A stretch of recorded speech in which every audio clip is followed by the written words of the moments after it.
Argumento lang po ito sa mga nababasa natin doon sa ating comment section at maraming salamat po dahil nagbibigay kayo ng inyong mga kaalaman at nagbibigay kayo ng mga suggestion at ng mga iba't ibang topiko na may kinalaman sa pagpunta dito sa Canada at sa kung ano ang mayroon dito sa Canada at para sa mga nagpaplano at may mga kababayan tayo na siyempre hindi laging masaya yung kanilang komento pero nagpapasalamat pa rin po ako sa inyo dahil binibigyan niyo ako ng pagkakataon na makakapag-isip at makapagbigay din ng suggestion sa ating mga ibang kababayan pa na naghahangad o na nangangarap na makarating dito sa Canada.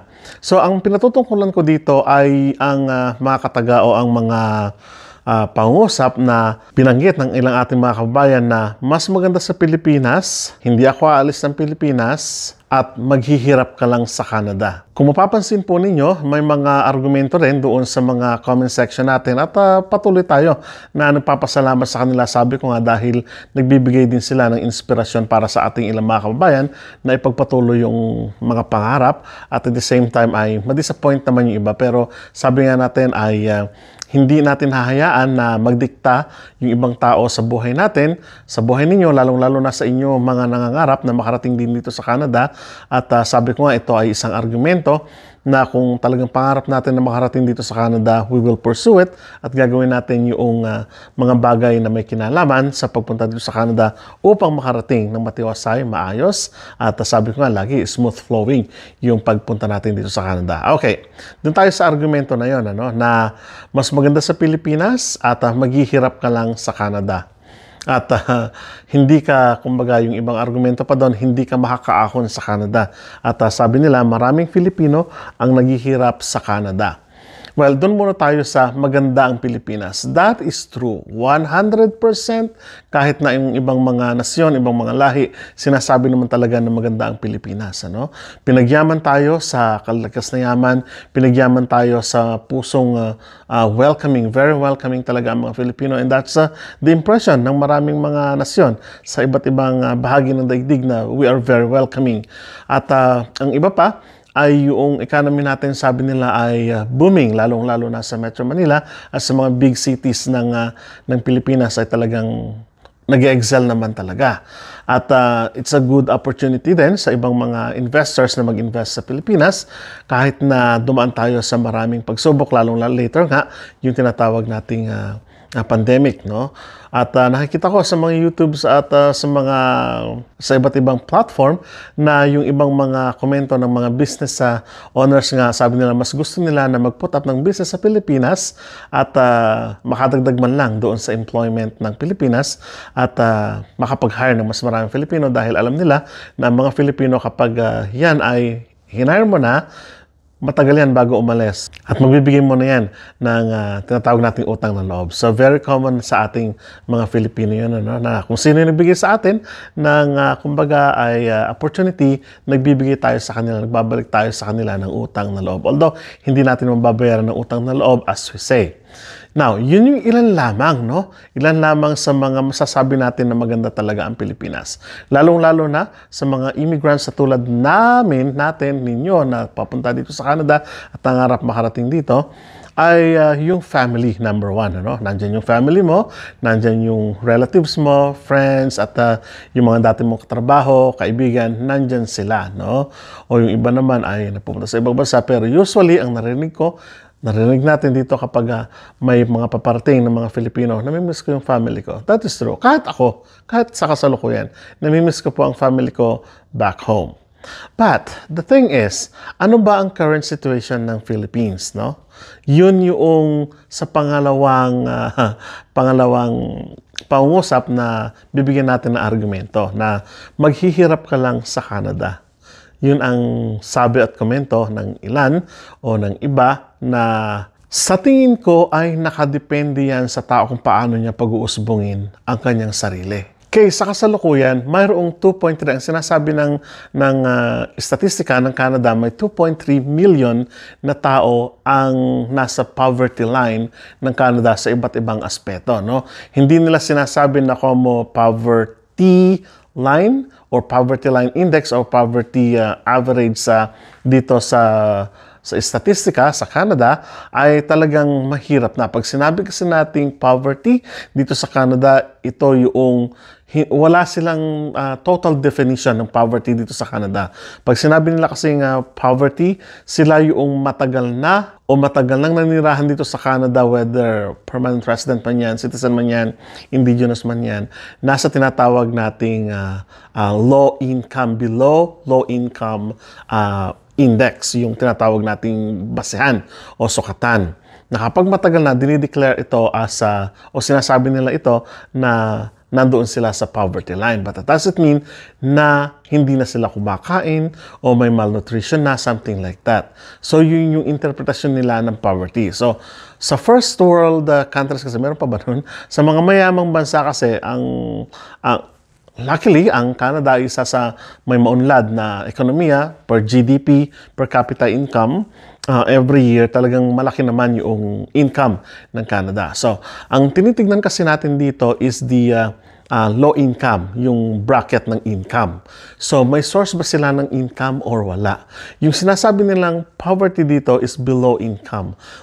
Below income, ibig sabihin, nagre-range lang yan ng mga, nalimutan ko na kung ilan yung specific, pero parang less than 30,000. Parang annual. Parang ganon. Or less than pa, 25. Nalimutan ko na. Hindi ko nabibigay yung statistika nun. Masyadong malawak na. Okay.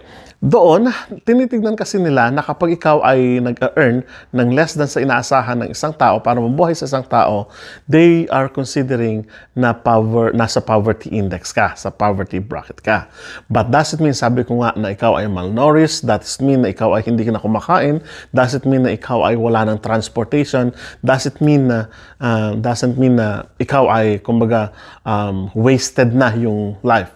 So, hindi ganun ang interpretation ng Canada sa tinatawag nating poverty. Tinitignan pa rin nila based on income. Kasi may iba't ibang programa ang Government of Canada to arrest those problem. Halimbawa, nag-o-offer ng part-time jobs.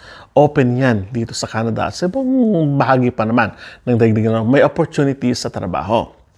Now, let's go to the Philippines, no? Sabi ng Philippine Statistics Office authority ay nasa 19.99 million na tao yung nandoon sa poverty index, sa poverty line.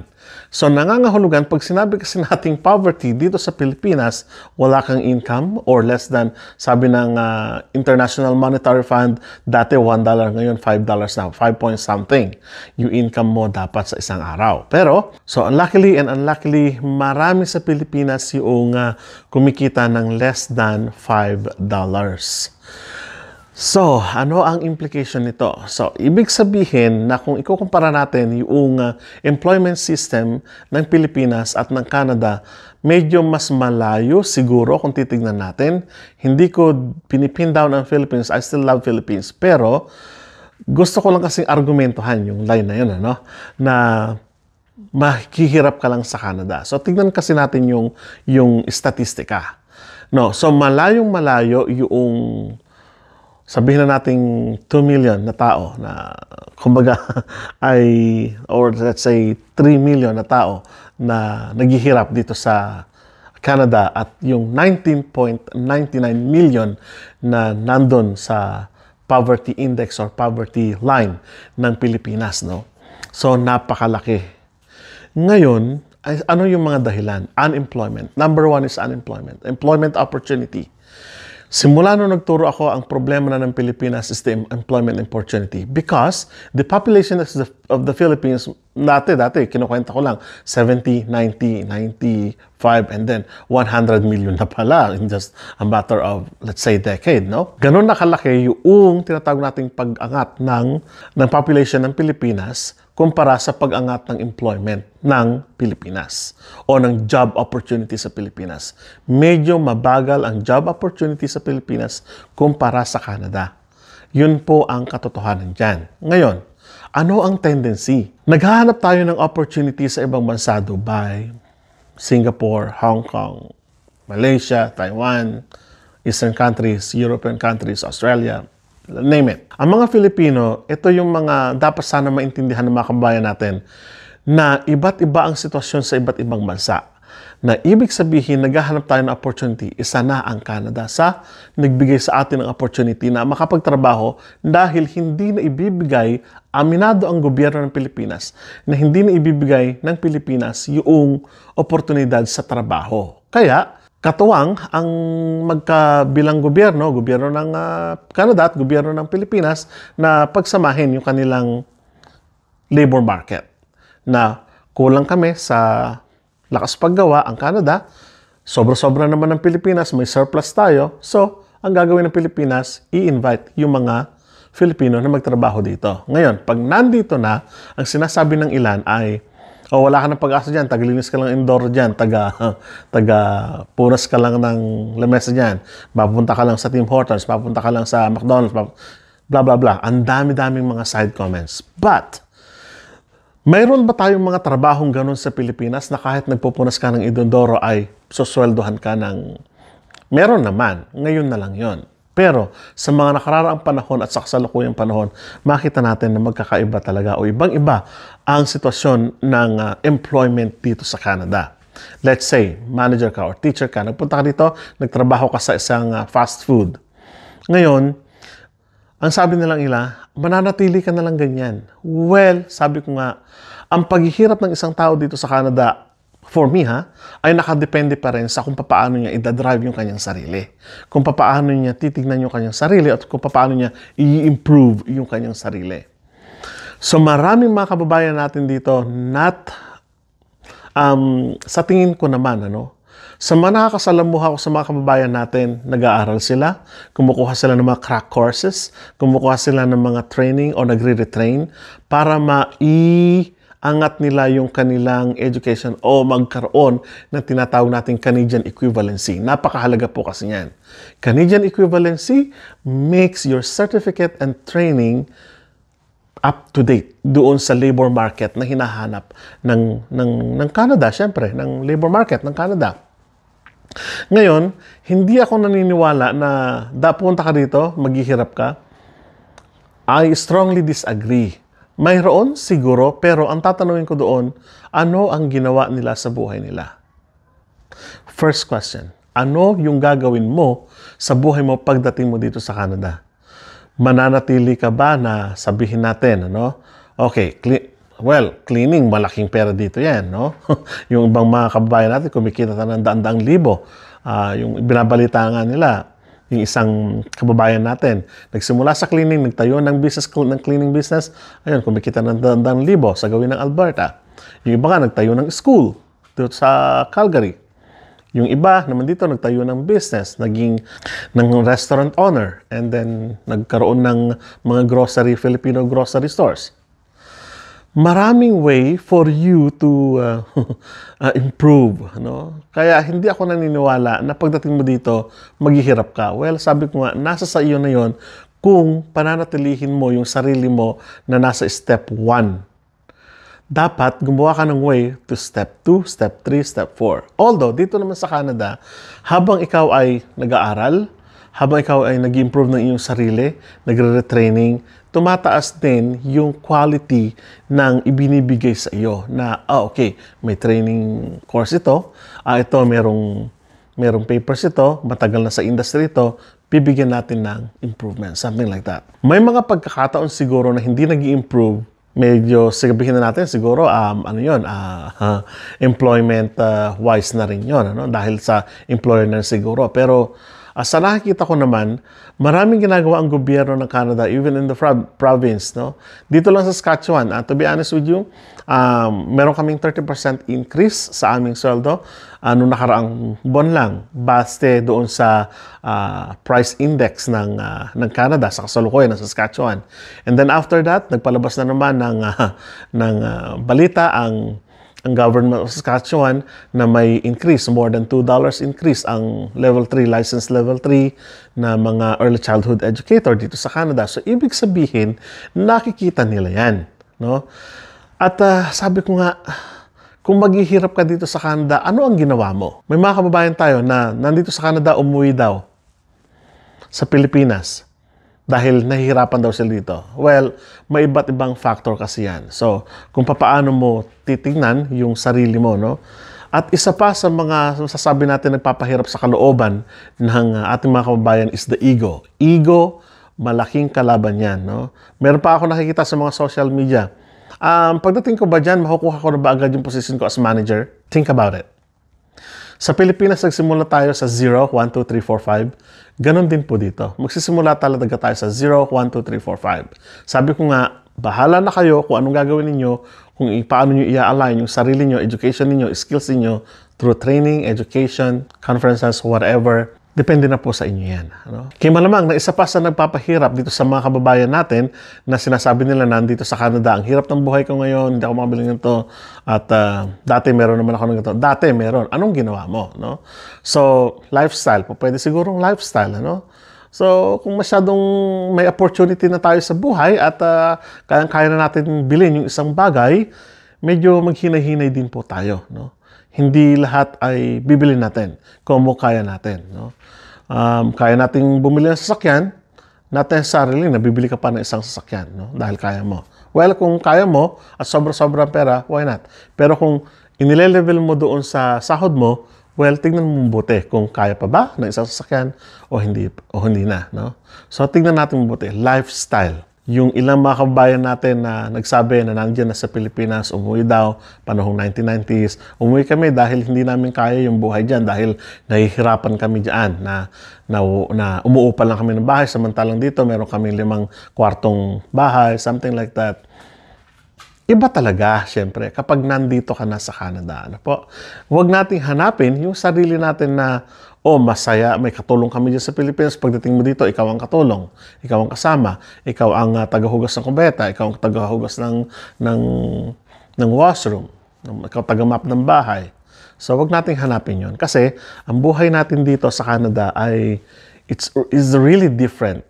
Iba yung thinking ng mga Western people at iba yung thinking ng nating mga nakasanayan na natin na nandiyan yung kasama lagi nating family natin, pero dito ay we are always kumbaga